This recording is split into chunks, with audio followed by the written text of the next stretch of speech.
E aí, pessoal? Bem-vindos a mais um Deep Dive. Hoje a gente vai se aprofundar em um assunto que, vamos ser sinceros, todo mundo já se perguntou em algum momento da vida. Como encontrar um trabalho que a gente realmente ame? Sabe, aquele trabalho dos sonhos? É, busca eterna, né? É, exatamente. E a gente sempre ouve aquele conselho clássico: siga sua paixão. Mas será que isso realmente funciona na prática? Boa pergunta. Para nossa análise de hoje, a gente vai usar o livro So Good They Can't Ignore You, do Cal Newport. Ah, esse livro é ótimo. Ele meio que quebra essa ideia tradicional de que a paixão é a chave para tudo. Ele propõe uma visão bem diferente, né? Prepare-se, que tem algumas ideias bem surpreendentes. Uma das coisas mais legais é que ele vai além daquelas frases de efeito, sabe? E se aprofunda na psicologia da satisfação no trabalho. Ele tenta entender o que realmente torna um trabalho bom. E não é só o que você ama, né? Exato. E o Newport já começa com uma história bem intrigante sobre um cara chamado Thomas. O Thomas. Ele dedicou a vida inteira a se tornar um monge budista zen. Tipo, anos de estudo, meditação intensa, morando num monastério isolado. A gente imagina que ele seria a imagem da felicidade, né? Total. Mas aí que tá. Ele percebeu que, mesmo depois de realizar esse sonho, ele não era completamente feliz. Caramba. Então só seguir a paixão não garante nada. Essa história já meio que quebra essa ideia, né? O Newport usa ela pra mostrar que a paixão sozinha não garante a satisfação no trabalho. Faz sentido. E ele não fica só na história, né? Ele traz estatísticas que mostram que a felicidade no trabalho tem diminuído, mesmo com mais pessoas priorizando a paixão. É verdade. E você já sentiu isso. É. Tipo, correr atrás da paixão e acabar trocando de trabalho toda hora sem encontrar aquela satisfação real. Já, com certeza. É uma armadilha comum. O livro deixa claro que trabalhos realmente bons dependem de habilidades que você desenvolve, habilidades raras e valiosas, e não apenas de entusiasmo. Uhum. Então, não basta só amar o que você faz, você tem que ser muito bom naquilo. É isso aí. Pense bem, se todo mundo só segue a paixão, essa paixão perde valor, entende? Você precisa se destacar. Verdade. E aí que entra o conceito da mentalidade do artesão que o Newport apresenta. Ele usa a história do Jordan Tyson, violonista bluegrass super talentoso. Ah, sim, lembro dele. O Jordan dedica horas do dia praticando, sabe? Se esforçando para melhorar a técnica. Nem sempre é divertido, mas é isso que o torna tão bom. Aham. Então, o sucesso não vem só do talento, né? Mas da dedicação, da disciplina. Exatamente. E o Newport conecta isso com a prática deliberada, que é ir além da zona de conforto, buscar feedback e sempre tentar melhorar. É esse tipo de prática que constrói o que ele chama de capital de carreira. Ou seja, as habilidades que te destacam no mercado de trabalho. Isso aí. E é esse capital de carreira que te dá mais opções, mais liberdade para escolher o que você quer fazer. E mais controle sobre a sua carreira, né? Exatamente. O controle é outra peça fundamental nesse quebra-cabeça da satisfação profissional. E aí ele apresenta o Ryan e a Sarah, o casal da Red Fire Farm. Eles largaram tudo para construir uma fazenda orgânica. Pode ser um estilo de vida que não é para todo mundo, mas tem um motivo pelo qual as pessoas se sentem atraídas por ele. O controle que eles têm sobre o trabalho e a vida. Eles são os donos do próprio negócio, né? Tem autonomia, liberdade. Exato. E tem pesquisa mostrando que ter controle no trabalho aumenta a felicidade, a produtividade e o sucesso. Uou. Mas como a gente consegue ter mais controle sobre a carreira na prática? Isso não é meio que um desafio? Não é tão simples. O Newport alerta sobre as armadilhas de controle, que são basicamente os erros que a gente pode cometer ao buscar esse controle. Ah, tipo quais? Ele conta a história da Jane, que largou a faculdade para perseguir um sonho meio vago, e também de um designer de estilo de vida frustrado. Ah, entendi. Ele queria ter liberdade, mas sem ter as habilidades necessárias para sustentar essa escolha. É isso aí. Essa é a primeira armadilha. Buscar controle sem ter o capital de carreira para isso. É como construir um castelo de areia, sabe? Rapidinho. Exato. E aí, mesmo quando você tem habilidades, conseguir o controle não é fácil. Ele fala da Lulu, que era uma programadora super talentosa, mas que sempre lutava para ter mais autonomia no trabalho. Então, ter as habilidades não garante controle. Essa é a segunda armadilha. Muitas vezes a empresa não quer te dar mais controle porque você é um ativo importante para eles. Faz sentido. E como a gente escapa dessas armadilhas? Como saber se a gente tem capital de carreira suficiente para ter mais controle? O Newport propõe uma regra bem simples, que ele chama de Lei da Viabilidade Financeira. Que nome legal. Como funciona? Basicamente faça aquilo pelo qual as pessoas estão dispostas a pagar. Ah, entendi. Então não é só sobre paixão, mas também sobre oferecer algo que tenha valor no mercado. Exato. Ele usa a história do Derek Sivers, o fundador da CD Baby, para ilustrar essa lei. O Derek Sivers. Aquele cara que vendeu a empresa por milhões. É ele mesmo. Ele sempre buscou ter controle sobre a própria carreira, mas sempre seguindo essa regra. Então ele não largou tudo de uma vez para seguir um sonho, né? Ele esperou o momento certo. Isso aí.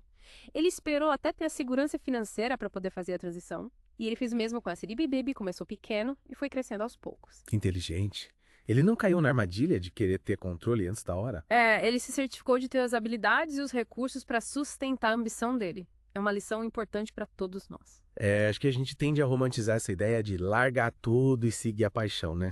Mas a realidade é bem diferente. O controle é algo que você conquista, não algo que você exige. Mas mesmo com capital de carreira, navegar pelas armadilhas de controle pode ser complicado. As empresas podem resistir aos seus esforços para ter mais autonomia, principalmente quando você se torna um funcionário valioso. Como a gente faz? Você precisa ser estratégico. Usar seu capital de carreira para conseguir mais autonomia sem colocar seu emprego em risco. É um jogo de equilíbrio. Mas e a missão? Onde ela entra nessa história toda? A missão é o que dá sentido ao trabalho, né? E o Newport argumenta que as verdadeiras missões geralmente aparecem depois que você já desenvolveu uma expertise. Então não é sobre começar com uma grande missão e depois correr atrás dela. Ele meio que quebra essa ideia. Ele usa a história da parte de Sabet, uma professora de Harvard, para ilustrar isso. Aparece Sabete. Aquela que pesquisa sobre doenças. Sim, ela não começou a carreira com o objetivo de combater doenças. A missão dela surgiu depois de anos de pesquisa e desenvolvimento na área dela. Então é tipo, se aprofunda em um campo e, a partir daí, a missão vai se formando naturalmente. É isso aí. É. E encontrar uma missão não significa necessariamente abrir sua própria empresa ou waving. Pode ser sobre encontrar um propósito dentro do seu trabalho atual. É tipo, usar suas habilidades para algo que você acredita que faça a diferença. Exatamente, é sobre alinhar suas habilidades com um objetivo maior. Mas e como a gente coloca essa missão em prática? Como sair da ideia para ação? Ele sugere uma estratégia baseada em pequenas apostas, que é tipo experimentar diferentes caminhos para alcançar a sua missão. Aham. Tipo, em vez de apostar tudo em uma ideia só, você faz vários testes, né? Isso. Ele usa o exemplo do Kirk French, um arqueólogo que conseguiu ter seu próprio programa de TV, para mostrar como essa estratégia funciona. Legal. E como ele fez isso? Ele não acordou um dia e decidiu ser uma estrela de TV. Ele foi testando várias ideias, fazendo um DVD, um documentário, até que encontrou o caminho certo. Então a gente pode usar pequenas apostas para descobrir o melhor jeito de realizar a nossa missão. Exatamente. É uma forma menos arriscada de colocar suas ideias em prática e aprendendo ao longo do caminho. Nossa, essa conversa abriu minha mente. Aprendemos que seguir a paixão não é tudo, que desenvolver habilidades é essencial e que o controle e a missão são peças-chave para ter um trabalho gratificante.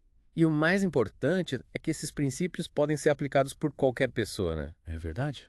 Não importa a sua área ou sua experiência. É sobre assumir o controle da sua carreira, fazer escolhas conscientes e se dedicar a ser tão bom que ninguém possa te ignorar. Show! Mas ainda tem muito para explorar nesse livro. Na próxima parte do nosso Deep Dive, a gente vai ver como o próprio Cal Newport aplicou essas ideias na carreira dele. E como ele saiu de um doutorado em ciência da computação para se tornar um autor de sucesso. Então, até lá, pense nos exemplos que a gente discutiu hoje. O que mais te chamou atenção? Que habilidades você gostaria de desenvolver? E qual missão você quer seguir?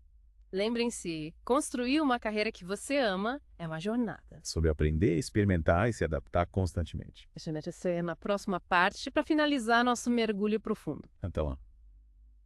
Mas de volta ao nosso mergulho no So Good They Can't Ignore You, a gente viu na primeira parte como construir capital de carreira, buscar controle e ter uma missão são importantes para ter um trabalho que a gente ame. E agora a gente vai ver como algumas pessoas aplicaram esses princípios na prática, né? Isso aí. O Newport traz vários exemplos no livro. Um que me chamou a atenção foi o do Joe Duffy. Ele era um executivo de marketing, sabe? E ele, começou a se sentir meio insatisfeito com a rotina, sabe? Queria mais criatividade, mais controle. É aquela sensação de que tá faltando alguma coisa. E aí se ele tivesse seguido a lógica do siga sua paixão, ele teria largado tudo para se dedicar à arte, né? Que era a formação dele. Aí. Mas ele fez diferente, ele se concentrou em desenvolver habilidades dentro do marketing mesmo. Interessante. Então ele não abandonou a carreira, ele meio que se reinventou dentro dela. Exatamente. Ele focou em se tornar especialista em logotipos internacionais, ícones de marcas. E isso deu certo. Deu super. Conforme ele ia ficando bom nisso, ele conseguia mais autonomia, mais liberdade. Até que, eventualmente, ele abriu a própria empresa de design, a Duffy Partners. Caramba, que legal. Ele usou a expertise dele para ter mais controle, né? É isso aí. E o Newport também fala sobre trabalhos que não te dão essa oportunidade de crescer, de ter controle. Ele chama de desqualificadores. Desqualificadores. É tipo, se o trabalho não te permite desenvolver habilidades, se não faz sentido pra você, ou se você trabalha com gente que você não gosta. Aham, entendi. São sinais de alerta, né? Isso, você precisa estar num ambiente que te permita crescer, se desenvolver. E aí a gente volta para a prática deliberada, né? Que é essencial para construir essas habilidades. Sim. Não é só trabalhar duro, é trabalhar de forma inteligente e focada. E o Uniport dá uns exemplos bem legais de como as pessoas fazem isso, né? Sim, tem o Alex Berger, um roteirista de TV. Uhum. Ele tinha uma rotina super disciplinada para aprimorar a escrita. Ah, lembro dele. Ele aplicava a mesma disciplina que ele usava quando era campeão de debate na faculdade. Exatamente. Ele sabia que para ser bom ele precisava praticar de forma deliberada. E ele conseguiu, né, vender um roteiro para um canal grande, trabalhou em várias séries. Nossa, dele. que demais. É. E tem o Mike Jackson também, né? O investidor de risco. A Uhum. história dele é bem diferente. Ah, ele queria entender o mercado de carbono, um negócio super complexo, e ele foi se aprofundando nisso, fazendo mestrado, abrindo uma startup. E aí ele conseguiu o emprego dos sonhos, né? Isso, no Wesley Group. Ele mostra que focar em desenvolver habilidades abre portas, mesmo que elas sejam inesperadas. Às vezes a gente fica preso a um caminho só, né? Mas tem várias possibilidades. Com certeza. E aí, voltando para a lei da viabilidade financeira, ela é simples, mas muito poderosa. A gente já falou dela, mas acho que vale a pena reforçar. Total. É sobre saber se as suas habilidades têm valor no mercado. O Derek Sivers é um ótimo exemplo disso. Ele esperou para largar o emprego fixo até ter a segurança financeira, né? Sim. Ele não seguiu a paixão cegamente. Ele esperou o momento certo. E ele fez o mesmo com a CD Baby. Começou pequeno e foi crescendo aos poucos. Ele não caiu na armadilha de querer tudo de uma vez. Ele foi construindo o sucesso dele passo a passo. Acho que essa é uma lição importante para todo mundo, né? Total. É. Não adianta só ter a ideia, você precisa ter a estrutura para sustentar ela. E mesmo quando você tem habilidades, conseguir controle pode ser difícil. As empresas podem resistir a isso. A gente viu o exemplo da Lulu, né? Exato. Ela era uma ótima programadora, mas mesmo assim teve que lutar para ter mais autonomia. É um desafio constante, né? Com certeza. Mas a gente não pode desistir. Tem que usar nossas habilidades de forma estratégica para conseguir o que a gente quer. E a missão? Como ela se encaixa nisso? A missão é o que te motiva, né? E o Newport diz que ela geralmente surge da expertise e não o contrário. A gente tende a achar que a missão vem primeiro, né? Mas a Paula Elizabeth é um exemplo de que isso nem sempre é verdade. Ela se tornou uma grande pesquisadora e, a partir daí, a missão dela se formou. Exato. E encontrar uma missão não significa necessariamente mudar de carreira, né? Pode ser sobre encontrar um propósito dentro do que você já faz. Isso aí.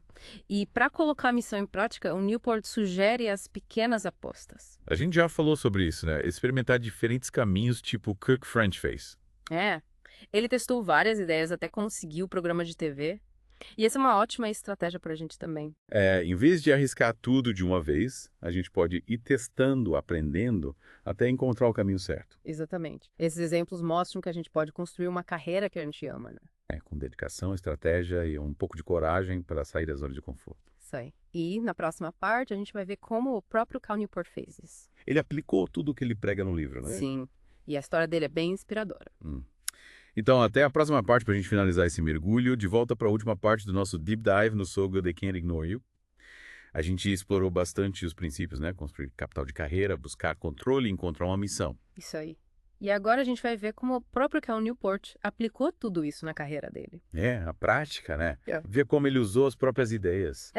Porque ele não começou com uma carreira, tipo, super inovadora. Ele fez o caminho tradicional, foi para Dartmouth, fez doutorado no MIT, até trabalhou na Microsoft. Currículo de peso, hein? Mas e aí, ele é feliz? Essa é a questão, né? Ele tinha tudo isso, mas ainda sentia que faltava algo. Ele queria mais controle, mais propósito no trabalho. Tipo, qual o sentido de tudo isso, né? Ter sucesso, mas não se sentir realizado. É isso aí. E aí ele decidiu criar um blog, o Study Hacks, começou a compartilhar dicas de produtividade e sucesso acadêmico. Peraí, ele era cientista da computação e foi escrever sobre dicas de estudo. Pode parecer meio aleatório, né? Mas, na verdade, foi uma jogada estratégica. Ele usou as habilidades que ele já tinha para explorar um novo caminho e foi nesse blog que ele começou a desenvolver a voz dele como escritor. Entendi. Ele não abandonou tudo de uma vez, ele foi testando as águas, né? Isso. E o blog bombou. Ele conquistou um público enorme. E foi a partir daí que ele começou a desenvolver as ideias sobre carreira, que acabaram virando o livro How to Be a High School Superstar. Que legal. Adoro esse livro. Ele fala sobre como ser extraordinário, né? Fazer algo que te destaque, mesmo que não seja o caminho tradicional. Exatamente. E é isso que o Newport defende no So Good, They Can't Ignore You também. Não é só seguir a paixão, é construir algo único, que te diferencie. Aham. Então o blog foi tipo um trampolim para ele, né? Total. Ele testou as ideias dele, construiu um público, e isso deu a base para ele escrever mais livros, fazer outros projetos. E ter mais controle sobre a carreira dele, né? Sim, ele criou a própria trajetória, sem depender de uma empresa ou de um caminho pré-definido. É, meio que saiu da caixa, né? Mostrou que a gente pode criar nosso próprio caminho. Exatamente. E a história dele é inspiradora porque mostra que a gente pode usar os princípios do livro para construir uma carreira que a gente realmente ame. É, a gente viu vários exemplos, né? O Joe Duffy, a Lulu, o Derek Sivers, o Kirk French. Todos eles, de alguma forma, buscaram construir habilidades, ter controle e encontrar uma missão. É verdade. E a gente pode se inspirar neles para fazer o mesmo. Com certeza. Acho que a grande lição é que não existe uma fórmula mágica, né? Cada um tem que encontrar seu próprio caminho. Mas os princípios do livro são guia, né? Eles nos ajudam a tomar decisões mais conscientes, a ter mais clareza sobre o que a gente quer. É verdade. E a jornada é contínua, né? A gente está sempre aprendendo, se adaptando. É isso aí. O importante é não ter medo de experimentar, de sair da zona de conforto. Gente, você parece tão bom que ninguém possa te ignorar. Exatamente. Acho que essa é a essência do livro, né? Construir uma carreira que seja significativa para você. É isso aí. Com isso, a gente encerra nossa deep dive no So Good They Can't Ignore You. Espero que vocês tenham gostado. Espero que as ideias do livro inspirem vocês a construir carreiras mais gratificantes, mais autênticas. E a gente se vê no próximo deep dive. Até lá!